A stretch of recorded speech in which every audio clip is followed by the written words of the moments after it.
बिस्मिल्लाहिर्रहमानिर्रहीम। अस्सलाम वालेकुम। इस्लामी तारीख़ में जहाँ बहुत से बहादुर जर्नैलों का ज़िक्र आता है, वहाँ हज़रत उमर बिन अल-आस रज़ी अल्लाह ताला अन्हु का ज़िक्र भी बहुत नुमायाँ है।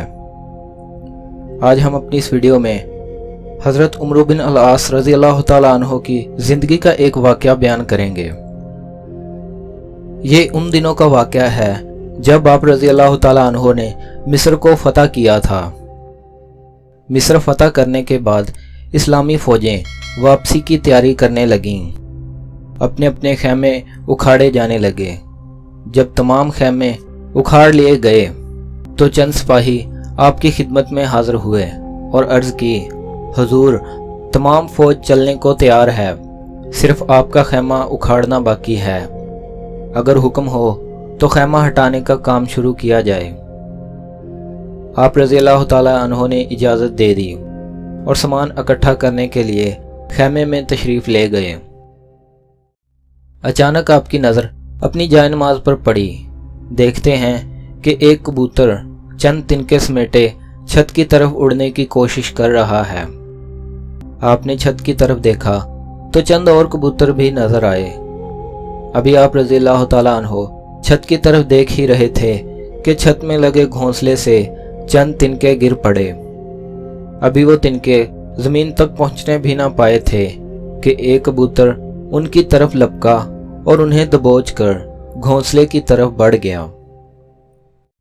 हज़रत उमर बिन अल-आस रज़ी अल्लाह ताला अन्हु ने फ़ौरन सोचा, अगर ये खैमा हटा दिया गया तो ये कबूतर तो परेशान होंगे, मुमकिन है उन्हें कोई मौजूद जगह ना मिल सके और बेचारे मारे मारे फिरते रहें।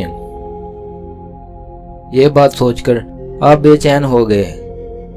आपके कानों में ठुक ठुक की आवाज़ पड़ रही थी, जिससे मालूम होता था कि खैमे की मेखें निकाली जा रही हैं। रह रहकर आप रज़ी अल्लाह ताला अन्हु के जहन में आ रहा था कि अगर खैमा हटा लिया गया तो घोंसले टूट जाएंगे और कबूतरों के तमाम बच्चे हलाक हो जाएंगे।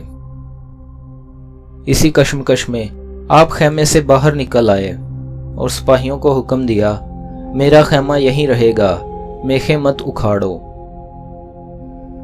सिपाही बोले, क्या ये काम कल अंजाम दिया जाएगा? तो आप रज़ी अल्लाह ताला अन्हु ने जवाब दिया, नहीं, खैमा कल भी नहीं उखाड़ा जाएगा। सिपाहियों ने दरियाफ्त किया, तो फिर कब ये काम किया जाए?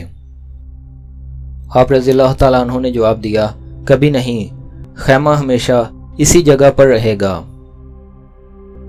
सिपाही ये सुनकर हैरान रह गए और ख्याल करने लगे कि शायद हमारे जर्नैल ने वतन वापस जाने का प्रोग्राम मुलतवी कर दिया है और अब हमें अपने अजीज़ो अकारब से दूर इसी जगह पर रहना पड़ेगा। वो ये सोचकर मगमूम हो गए। उनमें से एक ने हौसला करके पूछा, क्या हमें इसी जगह रहना होगा? हज़रत उमर बिन अल-आस रज़ी अल्लाह ताला अन्हु सिपाहियों को खैमे में ले गए और कबूतरों के घोंसले दिखाकर बोले, देखो, खुदा की इस मखलूक ने इस जगह अपने घर बना रखे हैं। अगर हमने ये खैमा हटा दिया तो उन्हें तकलीफ होगी, इसलिए बेहतर यही है कि खैमा इसी जगह रहने दिया जाए। चुनांचे खैमा वहीं छोड़कर आप रज़ी अल्लाह ताला अन्हु अपनी फ़ौज के हमराह वतन रवाना हो गए। खुदा की कुदरत कि उसी जगह बाद में एक अजीमुल शान शहर बसा, जिसका नाम फस्तात रखा गया। फस्तात अरबी में खैमे को कहा जाता है। हज़रत उमर बिन अल-आस रज़ी अल्लाह ताला अन्हु बहादुर होने के बावजूद किस कदर रहम दिल थे, इस वाक़े से आपको ये मालूम हो गया होगा। अल्लाह ताला हमें हज़रत उमर बिन अल-आस रज़ी अल्लाह ताला अन्हु जैसी बहादुरी और रहम दिली अता फरमाए। आमीन। इसी दुआ के साथ आज की वीडियो का इख्तिताम होता है। वीडियो पसंद आने की सूरत में इसे लाइक करें, चैनल को सब्सक्राइब करें और बेल आइकन पर ज़रूर प्रेस करें। ملتے ہیں کسی نئی ویڈیو میں، تب تک کے لیے اپنا بہت سا خیال رکھیے گا۔ Thanks for watching this video. اللہ حافظ۔